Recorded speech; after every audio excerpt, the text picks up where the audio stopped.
Olá, este é o Motivos para Ler, nova série do Ler Podcast do Ler Clube de Leitura. Meu nome é Camila Alves de Mello e este é o 10º episódio da série Motivos para Ler, nova série do Ler Podcast, o podcast do Ler Clube de Leitura. Neste episódio, trago para vocês Motivos para Ler Jefferson Tenório. Nessa semana, o Ler Clube de Leitura dará início à sua jornada com o livro O Beijo na Parede, de Jefferson Tenório. Esse episódio poderia motivar apenas para a leitura que será realizada, mas a obra desse autor merece mais. Por isso, vamos incentivar que nossos ouvintes conheçam não só o livro em questão, mas os outros títulos do autor e a sua trajetória. Começaremos pela trajetória. Jefferson Tenório nasceu em 1977, no Rio de Janeiro, mas desde a década de 1990 vive em solo gaúcho, mais precisamente em Porto Alegre. A vida carioca até os 13 anos foi de constantes mudanças de casa, em função da família não ter um imóvel próprio. Junto com a irmã e a mãe, que exercia a função de empregada doméstica, partiram para o sul do Brasil em busca de reunirem-se com o resto da família. Antes de ser escritor, foi vendedor de feira livre, empacotador de supermercado, chapista, pizzaiolo, atendente de telemarketing, office boy, auxiliar administrativo e funcionário do McDonald's.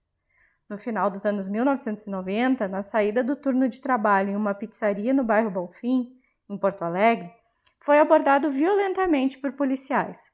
Chegando em casa nervoso, ao contar sobre o ocorrido para sua mãe, decidiram que era hora de largar esse emprego e ingressar no ensino superior. Depois de fazer um curso pré-vestibular para pessoas negras, ingressou na graduação em Letras na já extinta Faculdade Porto-Alegrense, a FAP.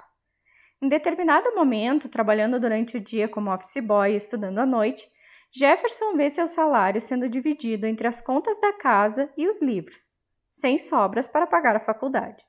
Foi então que trancou o curso e, mais tarde, em 2004, ingressou no bacharelado em Letras na Universidade Federal do Rio Grande do Sul, a URGS. Posteriormente, em 2008, período de implementação da política de cotas na referida universidade, realizou novamente o vestibular e ingressou na licenciatura em Letras, formando-se 2 anos depois, em 2010, sendo o primeiro cotista negro a graduar-se na instituição. Na URGS, ele também cursou o mestrado em Letras, finalizado em 2013. Na pesquisa que lhe concedeu o título de mestre, Tenório analisou o livro O Outro Pé da Sereia, de Mia Couto, especialmente no que tange à problematização da identidade dos africanos pelo escritor moçambicano. No início de 2022, Jefferson concluiu o doutorado em Letras, na linha de pesquisa de Teoria da Literatura, pela Pontifícia Universidade Católica do Rio Grande do Sul, a PUC. A tese de Tenório analisou a representação da figura paterna na literatura portuguesa e africana. Essa paternidade também é explorada nos romances, como falarei a seguir. A partir de 2004, Jefferson Tenório dividiu sua vida de acadêmico e posteriormente de escritor com a sala de aula. Exerceu a docência na rede pública e privada até meados de 2021, quando passou a dedicar-se exclusivamente à literatura. Certa vez, em uma coluna do jornal Zero Hora, Jefferson mencionou que, quando solicitam conselhos para se tornar escritor, ele responde, abre aspas, seja professor de escola pública de educação básica, fecha aspas. Segundo ele, a sala de aula prepara para a literatura e para a vida. Sobre a relação de Jefferson Tenório com a capital gaúcha, no ano de 2020 ele foi patrono da 66ª edição da Feira do Livro de Porto Alegre, destacando-se como o primeiro autor negro a ocupar o posto, e em uma situação desafiadora, já que a pandemia de Covid-19 havia se instalado, impedindo as famosas atividades presenciais que preenchem todos os anos a Praça da Alfândega de Leitores. Em 2022, ele recebeu o título de cidadão porto-alegrense da Câmara de Porto Alegre.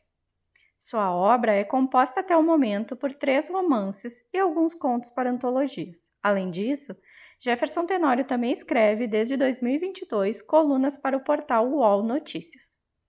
De 2020 a 2023, o autor também teve uma coluna no jornal Zero Hora de Porto Alegre. Nessas produções, Jefferson reflete sobre temas diversos, como política, questões raciais, produções culturais, leitura, leitores, entre outros. Em ordem cronológica de publicação, seus 3 romances são O Beijo na Parede, Estela Sem Deus e O Avesso da Pele. Eles são nomeados de Trilogia do Abandono, pelo crítico literário Allen das Neves Silva, que enxerga em João, Estela e Pedro, narradores e personagens de cada um dos 3 romances, as marcas do abandono.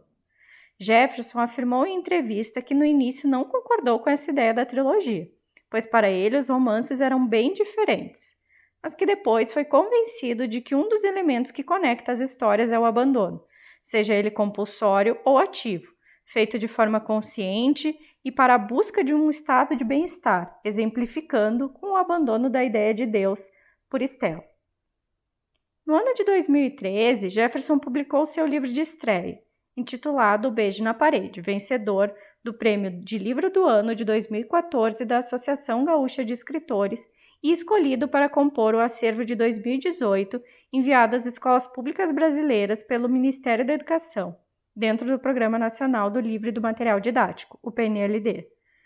O texto, protagonizado e narrado por João, um menino de 11 anos, mistura questões raciais, o luto pela morte repentina dos pais e o desafio enfrentado pelo personagem quando precisa mudar-se do Rio de Janeiro para Porto Alegre. Aqui vai um trecho marcante de O Beijo na Parede. Abre aspas. Posso dizer a vocês que foi na escola que soube pela primeira vez que eu era negro. Até então, eu também era ignorante nesse assunto. Na escola Cícero Pena, em Copacabana, meus colegas faziam muitas piadas sobre negros. No começo, eu até achava graça. E digo a vocês que é igualmente ruim viver na ignorância. E a gente nunca é negro por acaso, porque antes de ser negro, a gente tem que aceitar, entender que a gente tem uma cor preta e que isso faz a diferença na vida. Um dia, eu tive uma professora que me explicou tudo sobre a escravidão. Disse que nós, os negros, fomos trazidos acorrentados em navios negreiros, que os negros eram tratados como animais, que os negros levavam chibatadas, que foram passivos e se deixaram escravizar. Assistimos a muitos filmes sobre as senzalas, sobre os quilombos, e sempre que isso acontecia, meus colegas brancos me apontavam na tela e me chamavam de escravo. O problema é que na infância não se pode fazer muita coisa a respeito da nossa cor. Todos me ensinavam que eu só podia ser preto, e não me deixavam ser simplesmente uma pessoa. Mas juro que quando eu ficar maior, vou poder ser apenas uma pessoa. E pronto. Fecha aspas. Em 2018, é a vez de Estela Sem Deus. Assim como João, personagem do livro anterior, Estela também enfrenta um abandono, desta vez da figura paterna, que não morre, mas vai embora.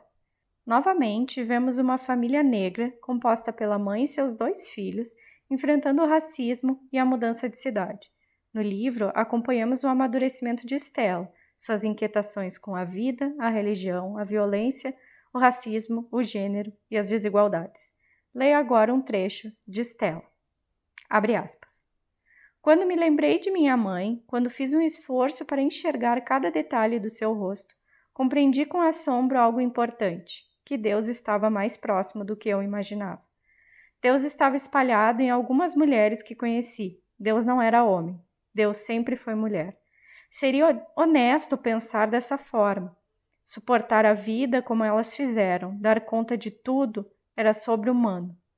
Tive uma dor no peito e que me trouxe outra revelação.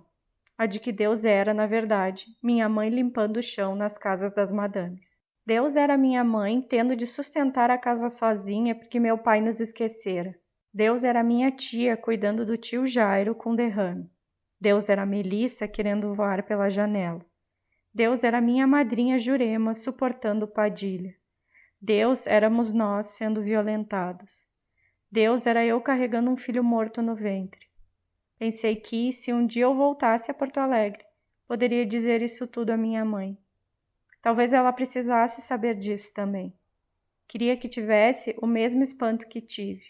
Quando passei por Copacabana, olhei o mar e pensei que não havia culpados. Ou então, todos eram. Sofremos o que tínhamos de sofrer. Não precisávamos ter medo de mais nada. A tristeza nos absolveria de Deus. Fecha aspas. Em 2020, Jefferson Tenório nos presenteia com o livro O Avesso da Pele, vencedor do Prêmio Jabuti em 2021 na categoria Romance Literário. Nessa narrativa sensível sobre um pai e o luto de um filho, o personagem Pedro tece a história de sua família, especialmente do seu pai, Henrique, professor de uma escola pública no Rio Grande do Sul, brutalmente assassinado em uma abordagem policial racista na saída do trabalho.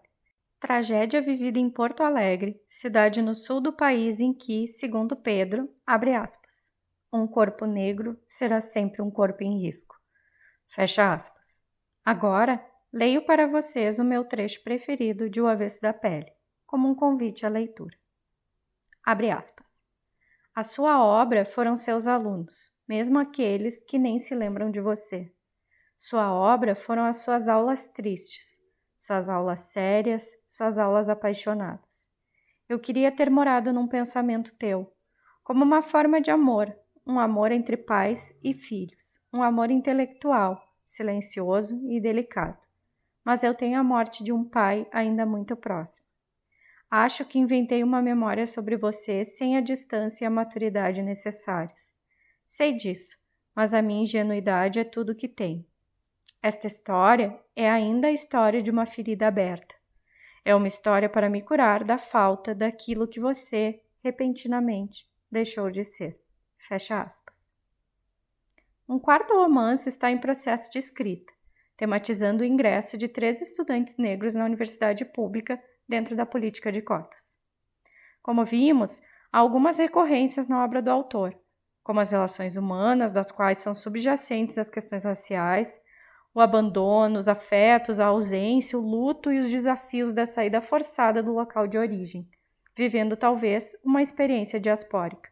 Aqui lembro de Stuart Hall, intelectual jamaicano que migra aos 19 anos para a Inglaterra, que disse as seguintes palavras sobre a experiência diaspórica em uma entrevista, abre aspas. Conheço intimamente ambos os lugares, mas não pertenço completamente a nenhum deles. Fecha aspas. Em uma escrita que transita entre o sensível e o impactante, podemos ver conexões entre a vida de Jefferson e a matéria-prima da qual é feita a sua ficção. Ao refletir sobre como nascem os livros, Jefferson se pergunta, abre aspas, de que modo as nossas dores e as experiências se tornam ficção? Fecha aspas. Em um exercício de resposta à questão, ele afirma, abre aspas, creio que uma história nasce quando há uma confluência entre tudo aquilo que você viveu, leu ou estudou. Fecha aspas. Em uma coluna publicada em 2022, Jefferson Tenório analisa se a literatura tem poder de salvação e passa a listar autores que, segundo ele, o salvaram e continuam salvando de uma vida triste e superficial. Ele conclui a coluna com as seguintes palavras, abre aspas. Foi a literatura que me permitiu construir instrumentos e mecanismos internos capazes de discordar da vida. É a literatura que me resgata e me traz de volta ao mundo. Não tenho dúvidas de que será pelo sonho e pela ficção que nos salvaremos todos. Fecha aspas. Jefferson Tenório entra para a lista de autores que me salvaram e que me dão suporte para discordar da vida em um movimento de leitura que, ao invés de me apartar da realidade, esfrega ela na minha cara e me obriga a enxergar a complexidade do mundo e das relações humanas. Acredito que o Jefferson Tenório poderá salvar vocês também. Motivos para ler não faltam. Vem ler O Beijo na Parede conosco. Para a produção deste podcast foram utilizadas como fontes de informação o currículo Lattes de Jefferson Tenório, a entrevista realizada por Rafael Glória e publicada no Jornal do Comércio, a entrevista realizada por Luiz Felipe Cunha e publicada no Jornal Cândido, e as resenhas produzidas por Allen das Neves Silva, disponibilizadas no portal Literafro. Você pode conferir as fontes utilizadas e os materiais citados na descrição do episódio. Este foi o 10º episódio do Motivos para Ler, nova série do Ler Podcast, o podcast do Ler Clube de Leitura, que é um projeto de extensão vinculado à Faculdade de Educação da Universidade Federal do Rio Grande do Sul. Nos siga em nossas redes sociais para saber mais sobre os nossos encontros, leituras e conversas. Vocês nos encontram no Facebook e no Instagram por lerclubedeleitura.urgs. Vem ler! O Motivos para Ler é uma produção do Ler Clube de Leitura.